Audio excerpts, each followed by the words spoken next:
Hi, my name is Paige, and I am in a golf slump right now, which is not great.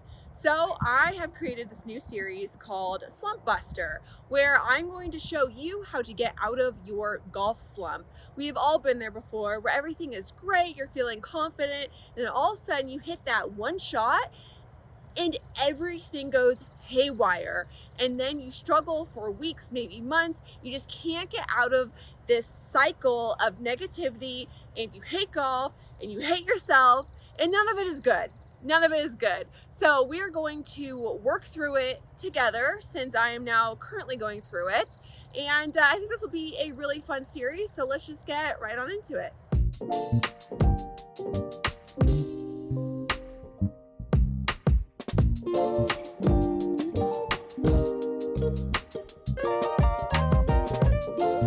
So I do a couple things when I am feeling this way. Number one, wear something cute. We're nice. Because when you look good, you play good.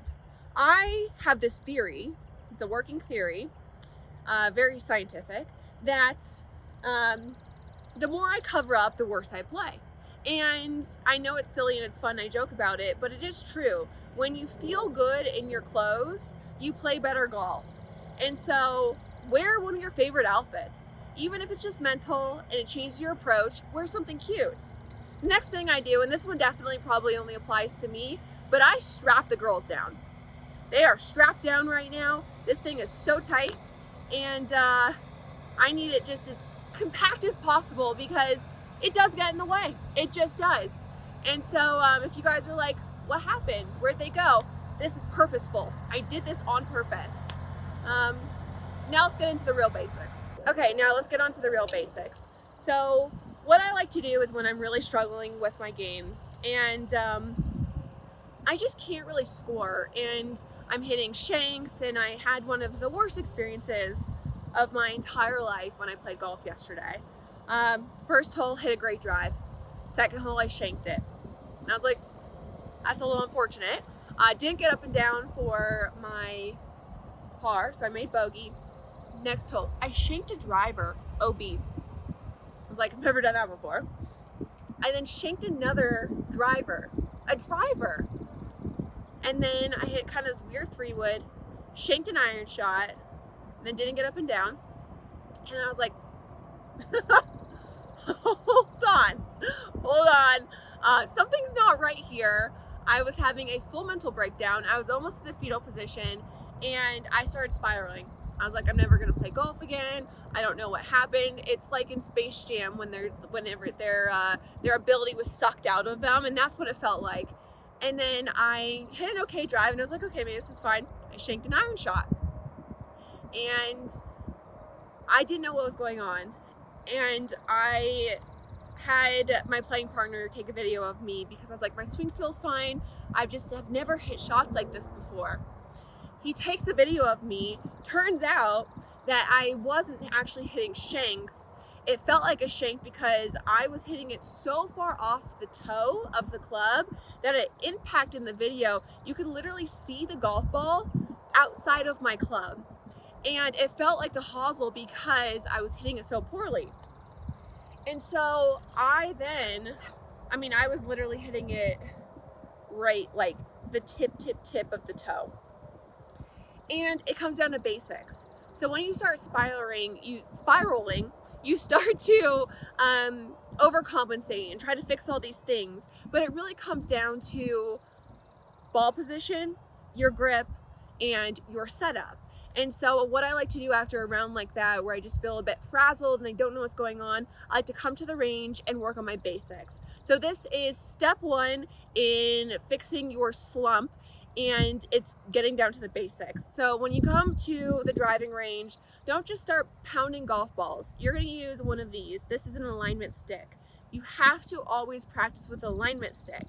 So what happens is people set up, they start adjusting, then they adjust their swing to get back to the target, and you will always be lined up at the right spot if you use an alignment stick. So we're gonna throw this down, and here we go.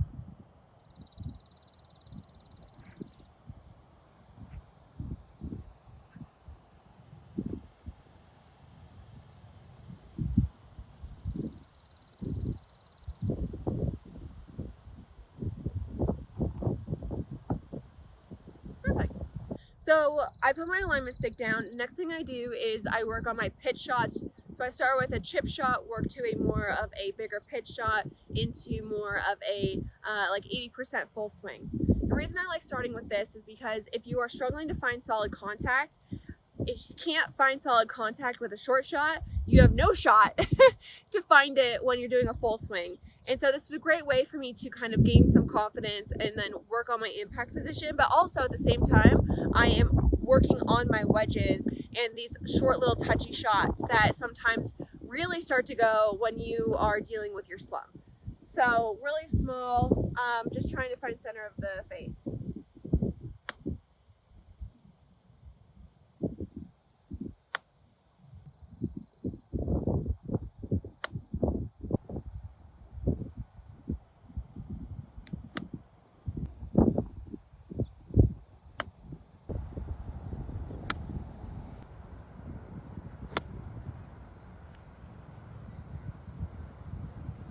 After I feel really good with my chip shots and pitch shots, I then work into my irons.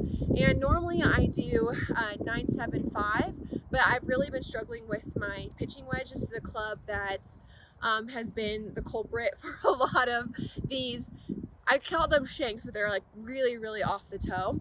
And so I like to practice the clubs that I'm really struggling with. And so I'm gonna use my pitching wedge and I'll kind of jump around in my bag. But first I'm going to do some of my favorite drills to get myself synced up. I notice that when I am in a slump, I get really out of sync. And so I try to find my timing in my swing because again, you're out there, you're spiraling. I really can't say spiraling. I need to stop using that word every single time. I'm like, when you're having a full-blown mental breakdown on the golf course, you feel like your body, your mind is running and you're trying to keep up. And that's how I feel on the golf course, where I'm already thinking of the next thing and not doing this and not doing that and not doing that, but I feel out of control. It's such an odd feeling, and if you've been through it, you know, but you just feel like everything in your body's moving so fast and you can't slow it down. And so these are some drills that I like to do to get me back in sync, and also working on my grip, ball position, and how far away that I'm standing from it.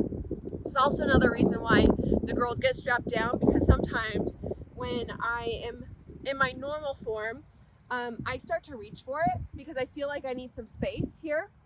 And before I know it, I'm so far from the golf ball. And then when I come in and swing,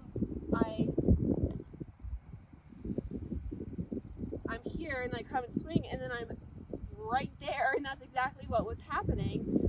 And so when I have the strap down, I actually can have my arms hang properly.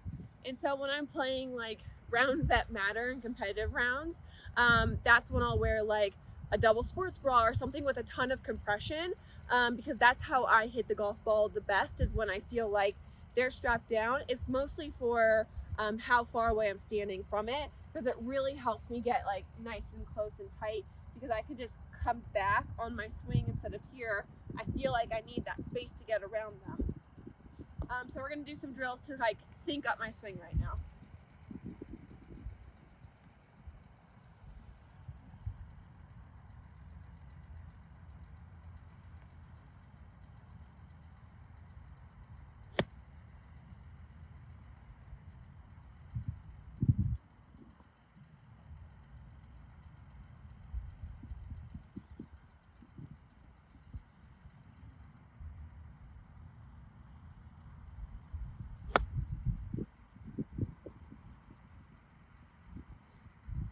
I've always really struggled with the stop at the top drill because my body is so out of sync. And so this is one of my most favorite drills, but it's also a drill that I struggle with the most. And this is great for everyone. Doesn't matter your skill level, while you're working on your swing, just getting that position at the top, feeling it, and then seeing how your weight transfers through the ball will really, really help you. So if there's one drill that I can recommend, do this one.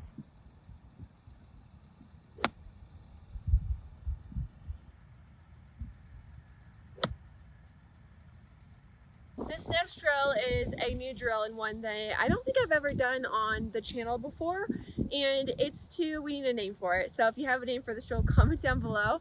But it's to work on your weight transfer. So what I tend to do is I get kind of down and squatty in my swing, and then I don't transfer my weight forward. I turn my hips and I get quick with it, and I get stuck here, and then that's where you get the dreaded two-way miss. And so you get the hooks, you get the slices, none of it is good. So this drill is to you lift your heel up, plant your foot, and then you turn through. So this one for me, and I'll do some like step drills to feel this, but I really want to feel like this foot is pushing down and my body is moving that way. Boom. Boom. That's what I'm trying to feel. Instead of oh, don't want that. You want ooh. Because when your hips are moving, they're not actually moving this way. They're moving this way. They're moving that way. That's your transfer. It's not this. People say quick hips, and it's not that. You don't want that. You need to move here first, and then you can fire your hips. But if you fire your hips from this position, you're only gonna do this. That's where you get those slices from.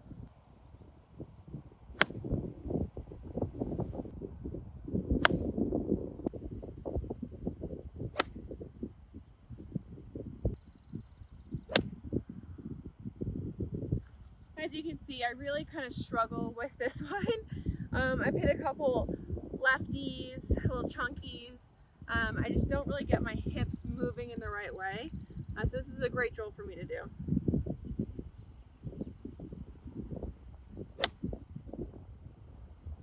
Okay, so now that we've done our drills and we're feeling pretty good, we are going to practice and be deliberate while we practice. So I'm not going to pull a pit. Every single shot, I'm going to slow it down, maybe go through my routine a little bit, and try to really focus on every single shot like it's out on the golf course. Because I can get in a rhythm here, and I'm hitting great shots, and I feel so good, and then I get on the golf course, and I panic because it just feels so different. And so if you deliberately practice in the way that feels like you're out on the golf course, it's going to be easier to bring your game from the range over to the course. And so that's what I'm going to do now throughout my entire bag. I'm going to work on some different shots. I'm really going to focus in on my target. I'm going to go through my routine a little bit, and I'm really going to slow it down. It's not about how many golf balls you hit. It's about hitting each one with a certain focus on every single shot. And that really helps you, because again, if you're really struggling on the driving range and you get like really quick too, this will help slow you down, where you don't get in that pattern where you're like, oh, what, where you know it's like you just don't know what happened. And that's the same feeling that happens on the golf course. And so if you can learn to slow yourself down when that starts to happen on the driving range, you can apply that technique over to the golf course when that happens, because it will inevitably happen. It just happens in golf. And the next thing too is be so kind to yourself. And this is me actually speaking to myself, like take my own advice here. Sometimes when you're not playing well, you get so down on yourself. And always remember, your self-worth is not tied to your score. I'm going to say that one more time because it's very, very important. Your self-worth is not tied to your score. It's so easy to feel that way with golf, and we've always felt down in the dumps when our game isn't going our way. It kind of reminds me of this weather right now, and this is what it feels like inside my brain. It's overcast, it's windy, it's raining, there's no sunlight. And so you need to be your own sunlight, and it will help you get out of the slump faster. The more that you hate on yourself and you talk poorly to yourself, it's just going to add more fuel to the fire, and we don't want to do that. We want to put the fire out. We want you to have sunlight again. So be just so kind to yourself through this entire process, because even the best players in the world go through this. We're seeing it with multiple players right now. It's just what happens with golf. And if they're going through it with all of the resources and help that they have and how good they are, then we're also going to struggle with it too. And we're going to have it more than not. So always remember, golf looks like this, and be so kind to yourself when you're on the down, and really enjoy the ups. So listen to that, Paige. Ingrain that into your noggin, because I just really struggle with that. It's so hard to not feel like you're just a pathetic piece of crap when you're playing bad. And I need to be kind to myself. I need to be kind to yourself. Now let's hit. With that said, I keep telling my videographer to woo, woo, woo, woo, woo, with the little shakes that are happening right now. So safety first.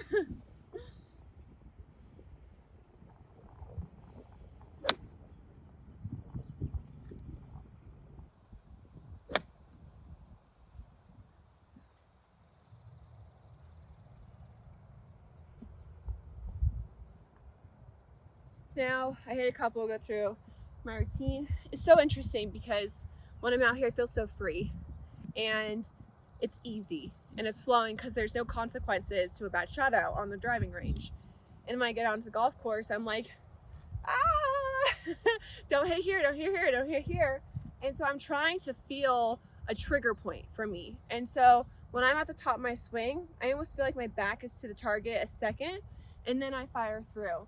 And when I'm on the course, I don't feel that because I'm so quick. And so I'm really trying to find one trigger point in my swing where I'm able to replicate that on the golf course, because you don't want to be thinking about anything mechanical unless it's like ball position, grip, how far you're standing away from it. But your trigger doesn't want to be, I have to focus on my hinge, or I have to focus on the position at the top, unless that's a feeling. So instead of thinking mechanics, find a feeling, a trigger, and that's all you're going to be thinking on the golf course. You want to focus on hitting shots and not working on your swing. We work on our swing here and we play when we're on the course. And so I like to just find a trigger point, and that's what I'm trying to find right now.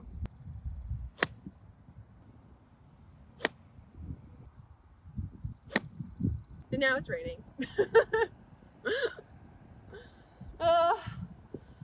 It's just, I'm so negative when I am like out here, and again, it's like the rain's reminding me. It's like doubly negative. Because I feel like Eeyore, you know, when you have like a cloud, like a rain cloud above you when you're playing bad, and you just get so negative with your self-talk. And even like every shot now, I'm like, I'm gonna shank it. And I'm like, I know I'm not gonna shank it, but it just gets in your head. So you need to like fake it till you make it and get that confidence. Okay, we're gonna move through the bag now. I struggle with my long irons, so then I'm gonna skip for my pitching wedge. It's actually like my 9 and my 8, and I'm gonna go through my 7, then my 5.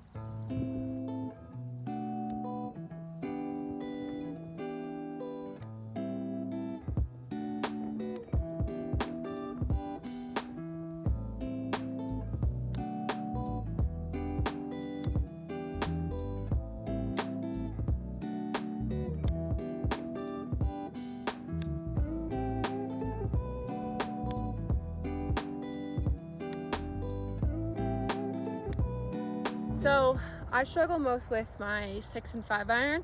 They are my nemesis clubs, and so I spend majority of my time with my 5 iron. I've just never been a really good iron player because I tell myself I'm not a good iron player.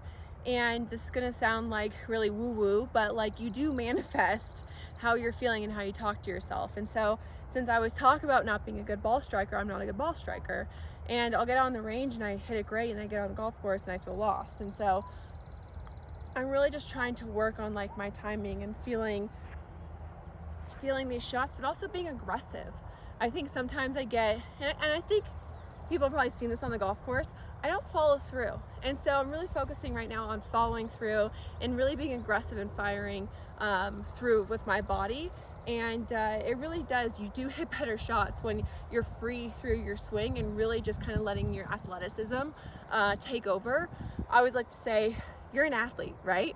And if you're going to do any other sport, it's really intuitive on what you want to do. And sometimes golf isn't the most intuitive sport, but you still want to be an athlete. And so I always try to remember that. You have good hand-eye coordination, you're athletic, you can hit a golf ball, have confidence, and just swing it. And I think sometimes we get so locked up in our head of all the mechanics, but really at the end of the day, you're an athlete, be an athlete, trust yourself.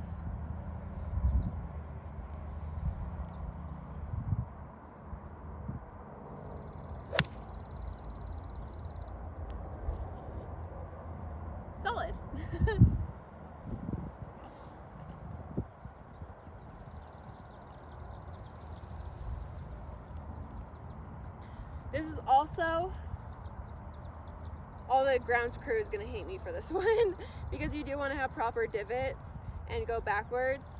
But if you're really, really struggling, give yourself some good lies. Honestly, tee it up in front of the divots, use a tee, get confidence, go to a place with mats. Like, you just wanna keep building your confidence. And so don't give yourself some tough lies just because you wanna have the perfect divot pattern. Tee it up, get confidence. And that's really important too. So don't worry about sometimes giving yourself a preferred lie when you want to hit a good golf shot, because you're building confidence, and that's so important.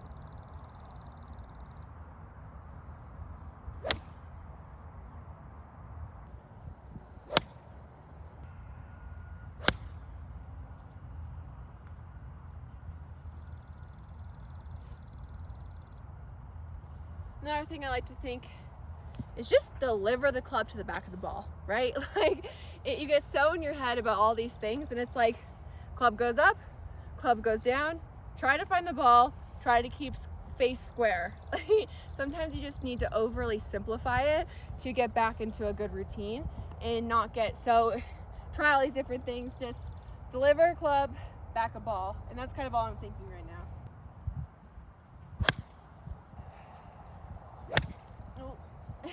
And sometimes you're gonna hit a really bad shot. That's gonna happen. Just try not to then, or use the dread spiral, there we go. Yeah, I chunked that. I hit a bad shot. Newsflash, I'm not Tiger Woods. I should hit bad shots. So instead of that going, oh no, I did this, I need to overcorrect and do this now, just laugh it off and be like, man, that was a really bad shot.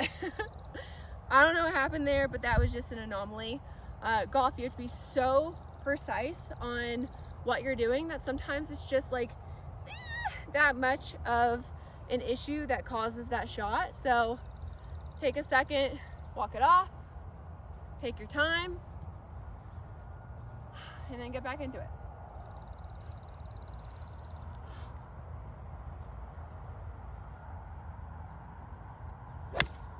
And then I smoked it. So again, it's like nothing really that bad happened. And also, I hit a bad shot and the world kept spinning. Like, it's okay. It was really interesting. So I played a lot of golf with amazing athletes, and they just have this mentality in their mind, but there's still something about golf that can really humble you. And I was playing with a surgeon, and we were just kind of talking about this, and he said that I love golf, I'm not very good at it, but the best thing ever is if I miss a 3-footer, it's fine. If I make a mistake in surgery, someone could die. And so he said that, and I was like, well, that's a good perspective. Like, we really do make it feel like it's life or death out here, and that missing a 3-footer could be the biggest thing that could ever happen. And it's like, no, that's not true. Like, have some perspective. Like, golf is a luxury that we get to play, and that we're lucky to play. And if you miss a 3-footer, the world will keep spinning. Nothing bad will happen. And always remember that, because that's helped me a lot too.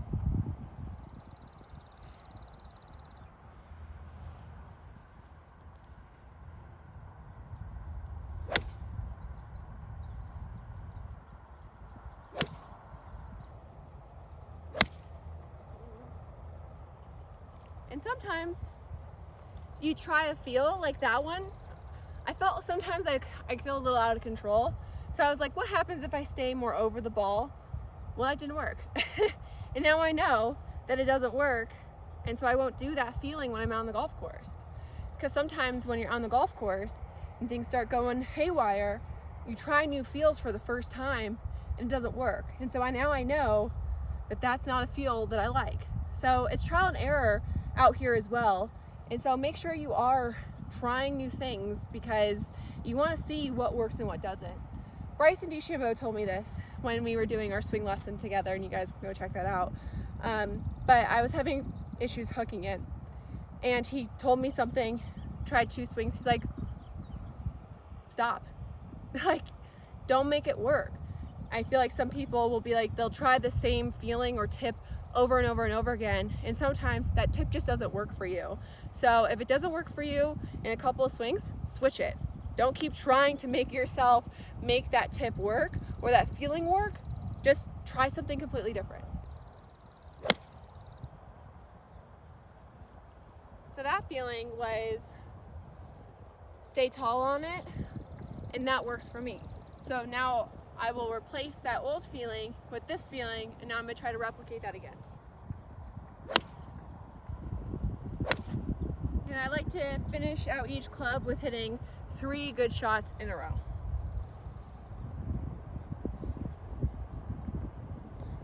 When I was a gymnast and we were trying to get a skill, my coaches would always say, first time's luck, second time coincidence, third time skill.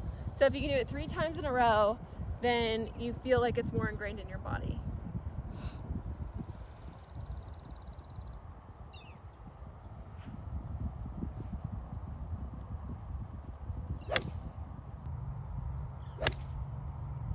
Now I didn't hit it well, so now I gotta start over again and hit 3 more.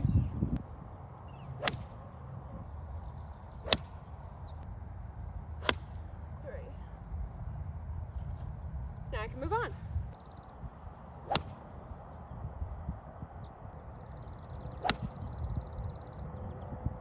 I've actually been hitting my woods out of everything quite well.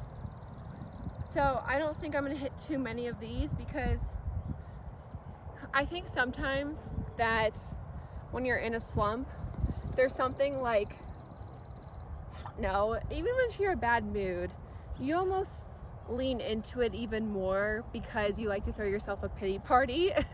And I do that. Maybe that's a me problem. I'll talk about that in therapy later.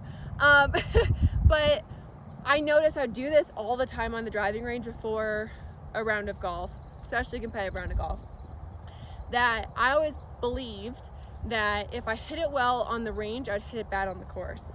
And if I hit it bad on the range, I'd hit it good on the course. And so I'd almost force myself to start hitting bad. And even if I'm in a slump and I start to get out of the slump, I almost like work myself back into it because I'm hitting so many golf balls. And it's like, it's okay. You can stop when you're ahead. Like when you feel like you've made good progress and you feel like you're in a good spot, stop. There's nothing saying that you have to hit for hours and hours and hours. Sometimes that can do more harm than good. And so don't, again, practice with a purpose and be efficient, and don't work yourself into trying to like hit bad shots. Maybe, okay, now that I'm saying it out loud, I'm like, you're crazy. But it's true, I do that sometimes. I think it's just like misery loves company, and you like to feel these pity party and the poor me thing sometimes when it comes to golf. And it's like, don't do that.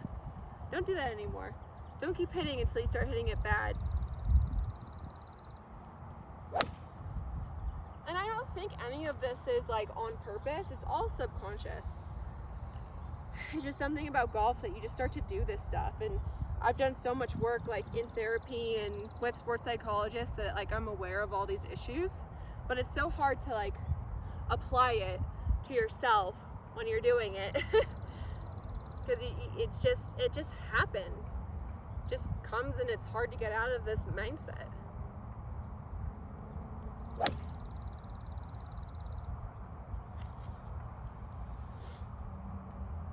Kind of shanked that one.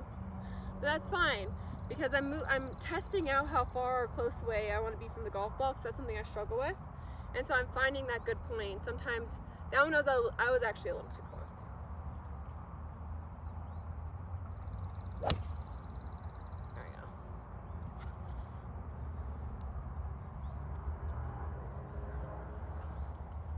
It is interesting how like when I'm filming this video, if I talk about something negative, I actually hit a bad shot. And then when I am like trying to pump you up and pump myself up and talk about things that are positive, I actually hit good shots. So your head is so incredibly important to hitting good golf shots. See, that was positive, and I hit a positive shot. So again, the last thing you say before you should hit a golf ball should be something positive. Or nice about yourself or something, or about the shot. Like there's so many times where you sit up to it and you're like, don't hit it here. Don't do this. And it's like, no, I'm gonna hit a great shot right here. Watch. Because I said I was gonna hit a great shot. Your mind is a powerful tool. And just like with your golf swing or in the gym or with whatever you do, you have to train it to work properly. And so you have to train yourself to be positive and to trust yourself and have confidence. Bam. All good shots. It works. So now we're on to my driver. And I used to have the driver yips and full swing yips, and I still do, pretty bad when I was playing golf competitively. And I've talked about it. When my parents would come and watch me, they'd have to walk up the right and the left side because we didn't know which way it was going, and I just lost so many drives. And so there's nothing worse than standing on a tee and not knowing where it's going. And so just like getting out of a slump, it's getting out of the yips. You can apply everything to the same. So I know a lot of people are like, how do you get rid of the yips? And it applies to chipping and putting, and it's really all mental. And so what I like to do with my driver is swing really, really free and try to stay tall on it, and that seems to help me.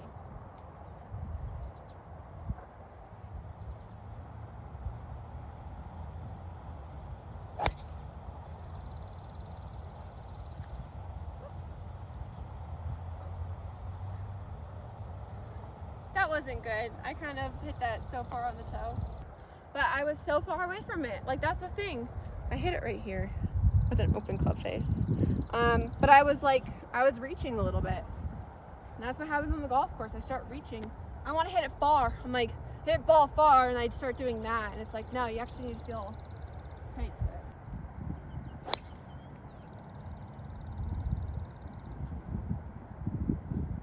Much better. And then periodically come back and check your target.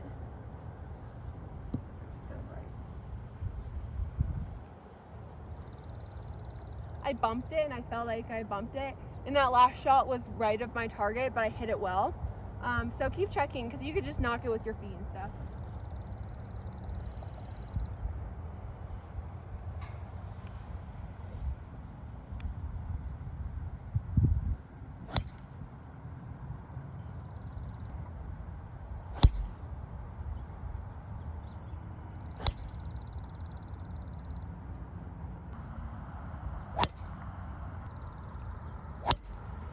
I hope you enjoyed episode 1 of my new series, Slump Busters, and we made some really great progress today, not only physically, but also mentally, which is really, honestly, the most important part of this journey. So I really hope you enjoyed today's episode.